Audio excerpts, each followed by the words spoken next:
Typically, when I go on sailing trips, I would have either my older brother or my best friend Stefan with me. But this time, I decided to go on a solo sailing trip on a route from the coast of northern Mexico over to the Hawaiian Islands and then back. It was something that I had been really looking forward to, especially since I have a cousin in Hawaii with whom I had been expecting to spend a couple of days. The day that I was starting my trip, I double-checked that I had everything that I would need, and by early afternoon I was out on the water. This was expected to be a 3 to 4 week journey, depending on the winds, but I thought it was all going to go well. I never would have seen the storm coming, especially since I checked my weather radar, and at least that morning it was projected to be clear skies throughout the first portion of my journey. However, toward the end of my first night sailing, right before I was about to turn in for a couple of hours, I spotted a bit of lightning on the horizon and I was heading right for it. I checked my charter map and figured I could plan a route around the edge of the storm. That way I could get an hour or two of sleep here and there throughout the night. It only took about 10 minutes before the storm was on us and I could feel the waves crashing against the side of the boat. The thunder boomed overhead as I rocked back and forth with my eyes closed. In my cabin, the plan was to sleep for an hour before the storm got really bad and then assess the situation once I awake. That was the dumbest mistake anyone at sea could ever make. I assumed I was prepared when in reality I was way out of my element and it almost cost my life. I was only asleep for a short while before I heard the loud crashing sound of a wave coming over the bow of my ship. The weight of the water shook the entire boat and I was nearly thrown out of my small cot before I even opened my eyes all the way. I heard the most horrifying sound of my life. Through the rain and thunder I could hear the sound of water rushing into the capital of my sailboat. Something had caused us to start taking on water and my boat was actively sinking. I reacted as quickly as I could and grabbed the emergency kit, which included the life raft, and with that in my hand, I put out a mayday signal from my ship, grabbed my satellite phone and stepped out of the cabin. I ripped the core of the emergency kit, which inflated the raft in a matter of seconds, and I loaded myself onto it as I watched my sailboat slowly get pulled down in the dark abyss. The storm still raged over me, and the only time I could see anything was through the flicker of the lightning. The waves tossed the raft around, and I did my best to maintain my composure. But it wasn't long before I realized one of the flotation rings on the outside of the raft was faulty and was slowly losing air with it slowly deflating.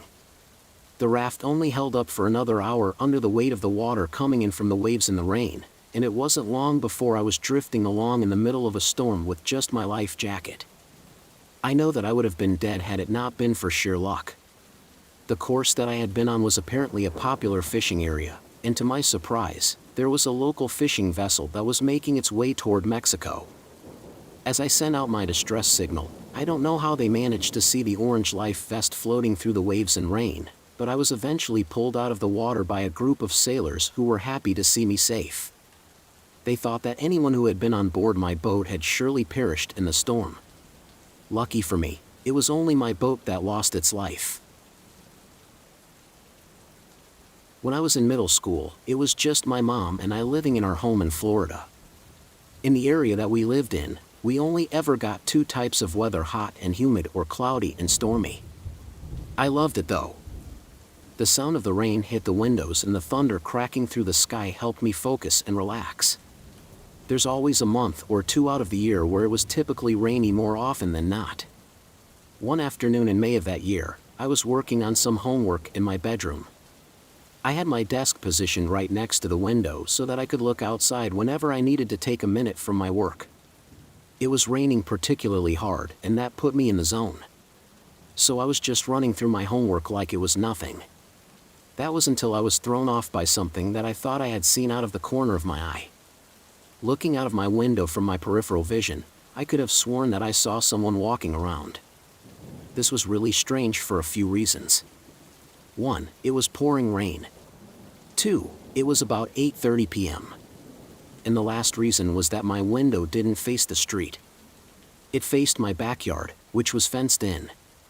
I quickly stood from my seat and pressed my head against my window to get a better look at the dark yard, but it was hard to make anything out perfectly. From what I could tell, there was no one there, but I still couldn't help but feel a bit on edge. I did my best to sit back down and get the rest of my assignments done, and eventually it was time to get ready to go to bed. I opened my door and called out to my mom to say goodnight, but she had already been asleep in her room, so there was no response. I turned in, and thanks to the sound of rain and thunder, I managed to fall asleep in no time. I was asleep for a couple of hours before a loud noise particularly set me flying out of my bed. I jumped up and began looking around frantically before catching my bearings. That was when I thought to myself that it was probably just some thunder that woke me up. It was still pouring after all. I could hear the sound of the rain hitting the ceiling above me vividly. I looked over to my alarm clock and saw that it was almost 2 in the morning. I smiled at the thought that I still had a few hours before I had to wake up for school. I rolled over and began allowing the sound of the rain hitting the roof above my head put me back to sleep. I was just about to drift off when my eyes sprang open at an odd thought. I should not have been able to hear the rain hitting my ceiling that loud.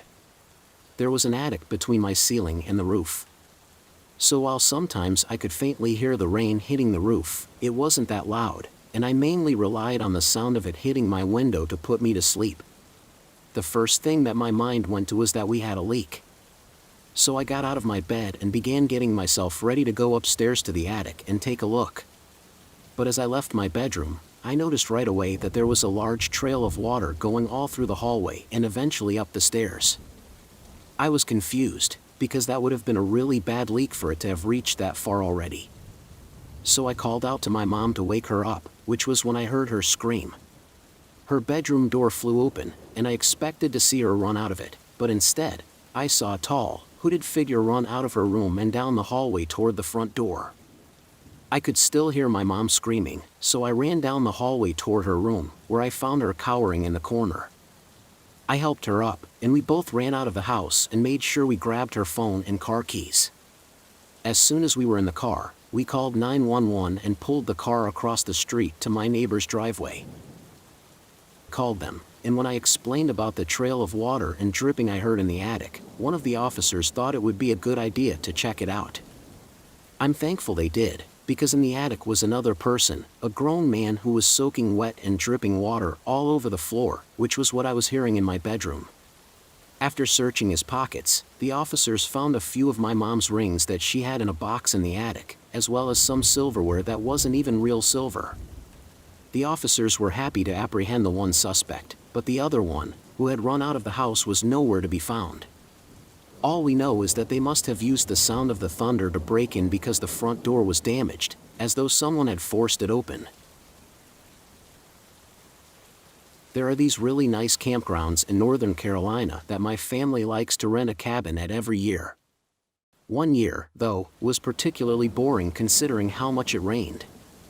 We didn't really get to spend a lot of time outside, and as a matter of fact, the only really exciting thing to happen on that vacation was also one of the scariest moments of my life.